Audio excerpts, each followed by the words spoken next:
Ovo je Goca. Ona je frizerka i ima mali lokalni salon. Kod nje na friziranje dolaze iz celog grada, jer svi znaju za nju preko interneta i online zakazuju ulepšavanje. A ovo je njen prijatelj Pera. On je moler. Pera nije na internetu. On misli da je dovoljno što ima svoju molersku radnju. Goca mu stalno objašnjava da njoj radnja treba, jer u njoj prima mušterije, a ipak je na internetu. Njegove mušterije su kod svojih kuća, pa je njemu internet još potrebniji. Pera je rešio da širi posao, da traži nove mušterije i odlučio je da pokuša sa internetom. Goca mu je objasnila da i na internetu postoje adrese na kojima te mušterije nalaze. Adrese na kojima su web sajtovi, to jest radnje, i adrese sa kojih se šalju i primaju pisma. A da bi imao svoju adresu, treba mu internet domen.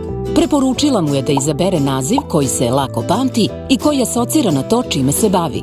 I da obavezno uzme .rs ili .srb domen, jer su njegove mušterije u Srbiji i Google će ga bolje prikazati kada ljudi traže lokalnog molera.